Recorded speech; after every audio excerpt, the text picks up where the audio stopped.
What's going down, everybody? It's your boy, That Guy My High, tuning back in for another one of them most amazing top 10 videos. This time we got the top 10 haunted items too scary for museums, which sounds wild because there's whole museums and businesses dedicated to haunted stuff. So how is there something that's too haunted for those places?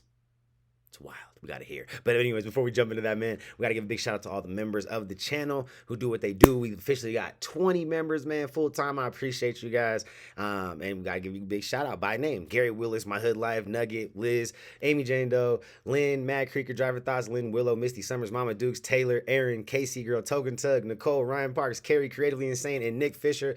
Appreciate you guys for doing what you do, rocking with your boy, and, you know, supporting the channel in the way that you do. If you guys want to hit that join button, become a member, please check it out and see if, you know, maybe it fits your fancy and maybe you can swing it. You know what I'm saying? It helps the channel out a lot. If not, just subscribe and hit the bell notification, because at the end of the day, that helps us grow as well. And that's free 99, baby. That's free 99.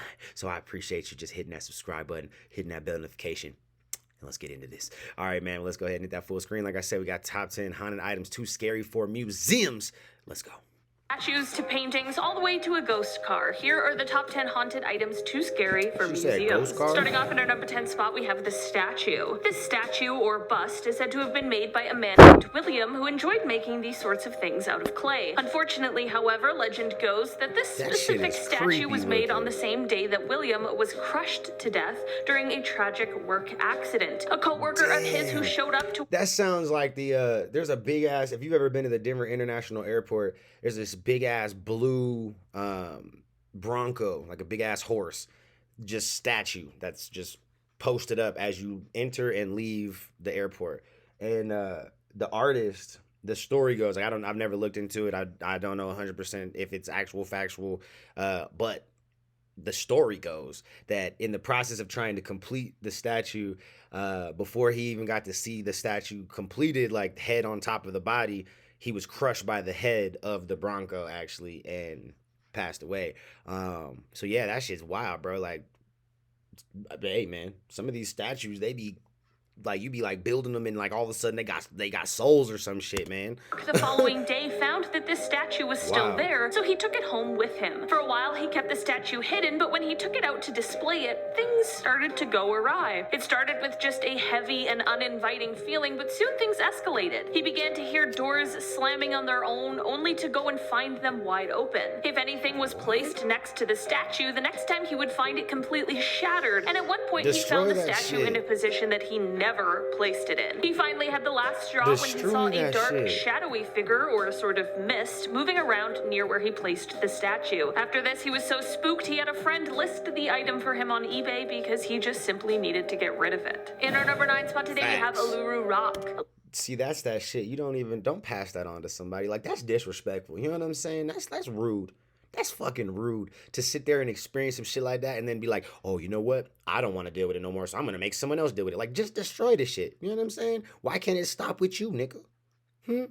Why can't it stop with you, player?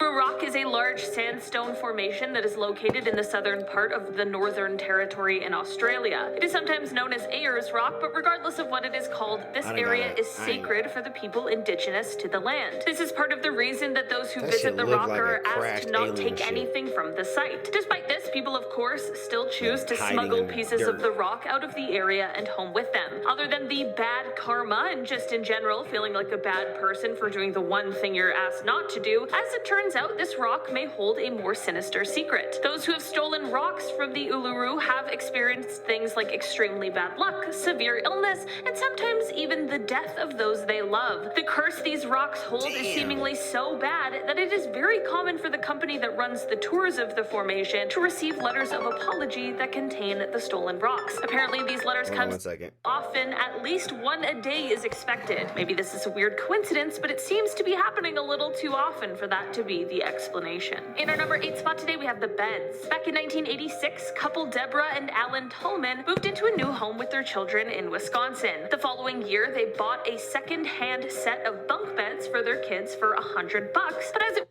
Hold up. Before we get into this story, you want to know, like, something was just crossing my mind as I was sitting here thinking, as I got off the phone with my mom or whatever, and came back into this. Something was on the tip of my brain before I paused it, and then it kind of came back to me. I was sitting there thinking about that whole, the rocks and people taking rocks and shit. The thing that fucked me up right there is that all of my kids are like really into like the colored rocks and, just rocks that look cool. Like they really like just all those crazy, rock formations and minerals and shit. And when we go camping or, all that stuff, like 98% of the time, they all will come through or come home with like at least 2 or 3 rocks. You know what I'm saying? Little cool river rocks they found, or, just little random rocks, bro. You know what I'm saying? And I'm like thinking like, bruh, and you over here telling me that people who took the rocks, they family, like they had people close to them die because they took the rocks? Oh, bro, my kids can't take no more goddamn rocks. You know what I'm saying? Fuck that. You can't leave the rocks much now. More than they had originally bargained for. When they brought the bunk beds into their home, they clearly must have brought something else along with it. It started when they began to see strange shapes in their home, and they would hear disembodied voices that, despite how hard they tried, they could not find the source of. They found themselves fighting with clocks and radios that turned on by themselves. They would find furniture that had moved seemingly all by itself, and sometimes they'd even see an apparition of an old woman. In the end, they not only threw the beds in the landfill, but they also moved from the home just to be safe. As far as we know, the beds remained in the landfill, but who's to say for sure? In our number 7 spot today, we have the Crying Children paintings. These paintings were a series created by an Italian painter who was known as Giovanni Bregolin, but his name was really Bruno Amarillo. Bruno was born in Venice in 1911 and fought in World War II, which ended up being the inspiration for a lot of his paintings. During his time in the war, he saw a lot of suffering, and this is where he got the idea for the series of Crying Children paintings. After the paintings were sold, there began to be reports of fires in all of the places where the paintings were held. While this could have just been a strange coincidence, the weirdest part is that the paintings always remained intact while everything else around them was burned. This quickly became the most talked about thing and was on the front of every newspaper, and the paintings quickly gained the nickname Diablo. It caused the paintings to end up being replicated and mass-produced, but none of the replicas hold quite the same powers as the originals. In our number 6 spot today, we have the Goddess. So there was people who thought like, oh, that would be cool if that happened to my house, if I bought this painting and all of a sudden everything inside burned down except for it. What? Statue. The Goddess of Death statue is also known as the Woman from the Lem. This artifact was made out of limestone, and it was created somewhere around 3500 BC and was found in Cyprus in 1878. Over the years, it has belonged to many different families who all have been ruined and dismantled by death. After the first 6 years of ownership, all 7 members of the first family died. It then moved on to a second owner, and after 4 years, death began to come to him and his family as well. There was then a long period where it was unclaimed, but once the third family finally got a hold of it, several members of that family began to die as well. The third family ended up turning it over to the Royal Scottish Museum because it is, of course, an ancient relic, but legend goes that the museum curator who initially took care of it died within a year of receiving it. So maybe the curse lives on. In our number 5 spot today, we have the goblet. This is an item that was found in a museum, but it was a museum of specifically haunted things, so I feel like it still counts. This goblet is said to have been used for rituals of necromancy, which poses a few questions for me personally. What did they put in it and presumably drink out of it? Holy water, wine, blood, all the above? Who knows? Either way, here's the real kicker. This goblet was, of course, for sale on eBay because why not? And the seller was claiming that it has an amazing energy to it. Okay. What kind of energy? Right, well, they said negative, that some positive? find it strangely positive, but that many perceive it as negative and malignant. All right. Don't think I'll be bidding on that auction, to be perfect. How do you, bruh, you just confused the shit. It's, most of the time it's positive, but there are people who say and feel that it's not so positive and it's a little, like what? Honest. In our number 4 spot today, we have the Surrey ghost car. On December 11th, 2002, a call came into the Surrey Police Department. The caller reported that they had just seen a car lose control and run off the road and then presumably crash. It was, of course, an emergency call, but not necessarily anything out of the ordinary. That was until authorities got to the location and realized that they couldn't find any evidence of a crash. They kept searching and ended up finding a maroon-colored car that was nose down in a ditch nearby, but this car was covered in so much underbrush undergrowth that it must have been here for months. This meant that somehow this crash went undetected for 5 months, and worst of all, so did the body that lay nearby. Using dental records, they were able to identify the body as a man who had been wanted for robbery since July of that year. It is said that the sighting of the car leaving the road was a ghostly replay of the events that had taken place 5 months prior. In our number 3 spot today, we have doorknobs. To be honest, I wasn't expecting to ever hear about haunted doorknobs, but this might just be a thing that really does exist. These doorknobs were listed on eBay, and the seller explained that they were once the knobs seen on the doors at an asylum, which truly lands on the list of creepiest places in the world. Considering everything that is said to have gone on at places like these, it truly doesn't surprise me one bit. We're looking at you, lobotomies and other horrific mental health treatments of the past. These doorknobs must have quite literally opened the door to some terrifying things that I'm sure many of us would prefer to not even think about. According to the eBay listing, the asylum that they came from after it was abandoned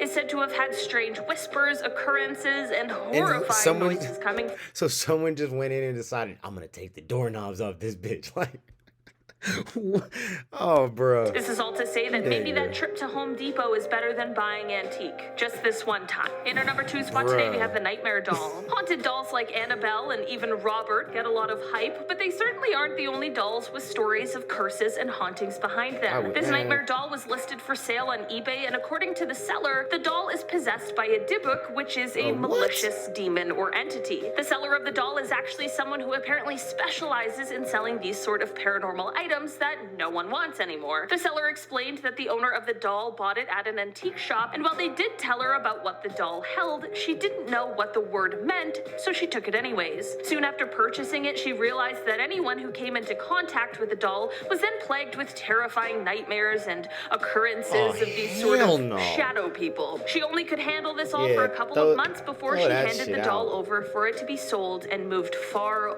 far away from her. In our number 1 spot today, we have the carving. This is a carving that was sold on eBay in 2013, which the sellers claimed had been in their family for over 60 years. It was originally found by the seller's grandparents in the attic of their home. This was back in the 1950s, and when it was found, the grandparents asked the original owners of the home where it had come from. They explained that it was a gift from a prisoner who was said to have carved it. The seller explained in their post that, quote, anyone who comes in contact with it seems to feel strange or creeped out by it. The statue mostly didn't cause too much harm. That was until the seller tried to put it on display in their home. Once it was taken out of an old box and placed in a cabinet, strange occurrences began. They said that, quote, I began to experience the television turning off and on, lights coming on in rooms no one was in, the kids' toys coming on in the middle of the night in their room at 3 a.m. At the end of the day, despite the troubles this person had with the statue, they still ended up selling it for $85. Not a bad deal. Get rid of a demon and gain some cash for it. Alright guys, that has been our list for today. Thanks so much for checking it out. I've been your host today, Olivia Kozlowski, that's a whole ass, and I will see you next time. Goodbye. That's some shit right there. Yeah, I'm cool on all them dolls and old statues and all that. It's like, bro, I wouldn't have been like, I'm not that fascinated by shit like that to even care to be like, let's put it on display. This is amazing. This is history. This is art. Like, no, I'm good. You can keep it. I don't have no need for it. You know what I'm saying? I'm good. Anyways, man, y'all let me know what you thought about that in the comments below, and I'll catch you on the next one. Peace.